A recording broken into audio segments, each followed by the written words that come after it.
Thank you. Pretty cold here. My coffee turned into a slushy as I flew to the studio, I kid you not. Yeah, I know that joke sounds stupid. But anyways, welcome to the top 5 games of 2017. Now I know it's January and I may be a little bit late. But I want to make this top 5 a little bit different as well. As you can see. Tonight we will have some guests as I count down the best games of 2017. So for our first guest, we have none other than the meme man itself. The fastest animal alive. No, not Speedy Gonzales. Sonic the Hedgehog. Oh. Classic Sonic? Thought you said modern Sonic. Well, they all look alike. Well, at least I didn't say Knuckles. So, Sonic, what can you tell us about your game? Well, Sonic Forces for me is number 5. While some aspects of it, like our friend Classic Sonic, can be better, the stages of modern Sonic and the avatar were pretty cool, both in graphics and in controls. Creating the avatar as central point of this game is quite the enjoyment, and getting all the loot from just completing missions or getting an S rank is a breath of fresh air that makes everything more enjoyable. The only reason this game isn't higher on the list is because, well, the next entries left me a bigger impression. Thanks for coming, Sonic. Any other words? No? I think okay. Moving on to our next guest. We have the fiercest bounty hunter, the space lady that everyone cosplays, Samus. No woman of words, are you? Okay, jeez. No need to morph this into a battle. Eh? No? Everyone's a critic. Metroid Samus Returns is not only a masterpiece and one of the best remakes ever done. It has so much new stuff in it that it barely resembles Metroid 2. Not only we get some old powers returning, but we also get new ones like the Aeon abilities and the counter, which increase the value of the game by a lot. The levels are segmented in a great way, each area having lively yet solitary environments as you see bats, caves, crystals, and many other creatures roaming around. This game gets to number 4 as well. Yeah, that was a big down point to it. Well, Samus, thanks for joining us, and oh look, Ridley! It always works. Okay. No sense of humor, huh? Moving on to our next guest. We have the... Well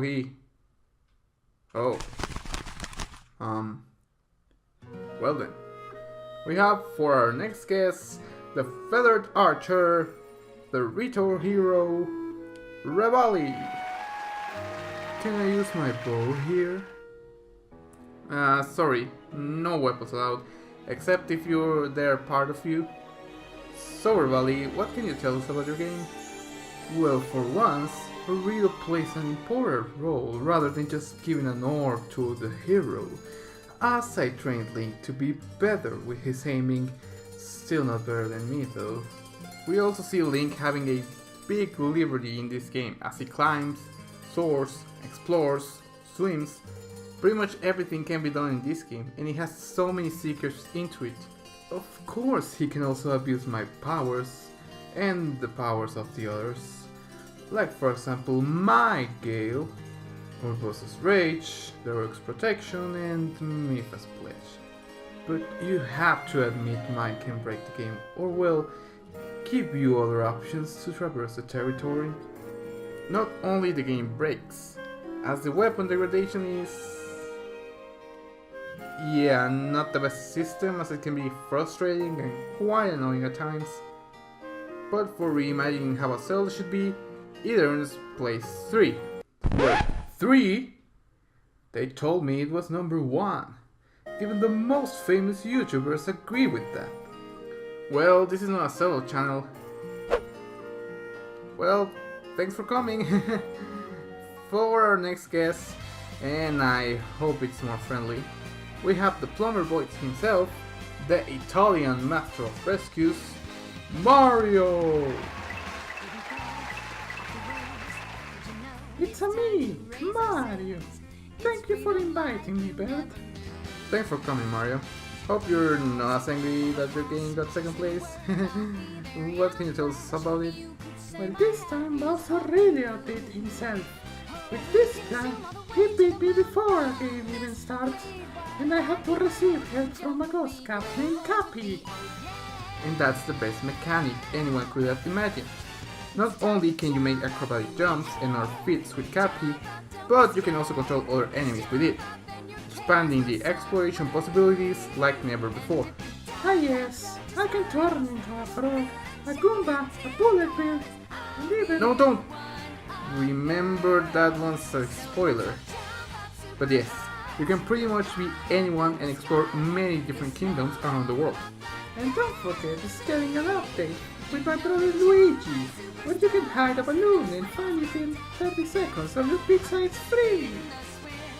And that is why it earns spot number 2.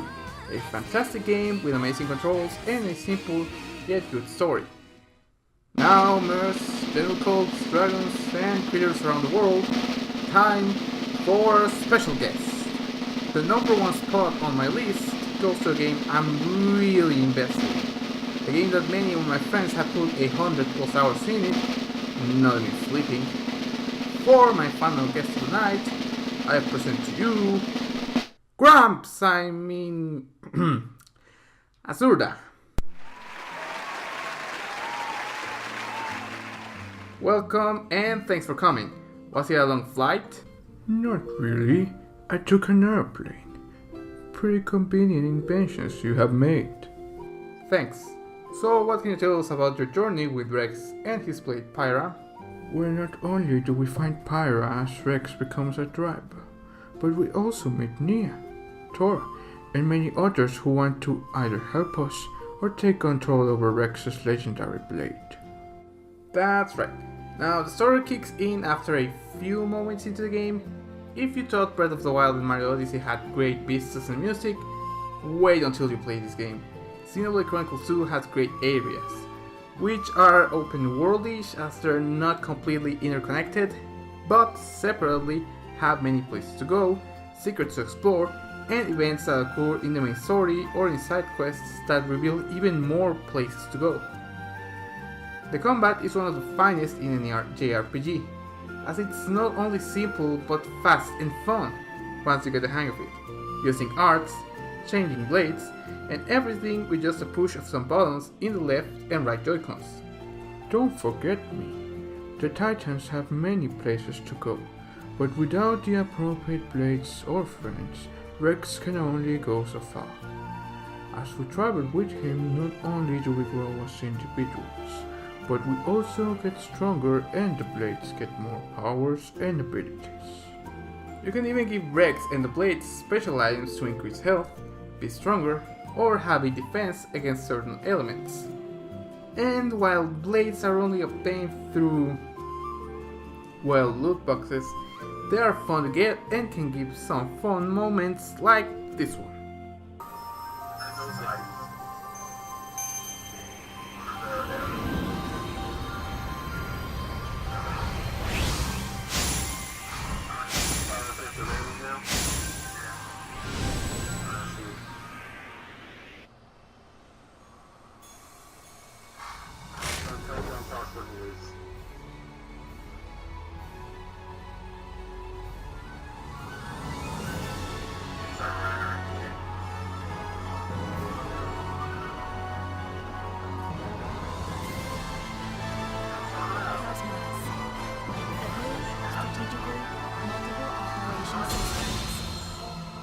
Oh shit. All systems operational. Are you my master? Oh shit, she's turned into Farah. Oh shit, she's got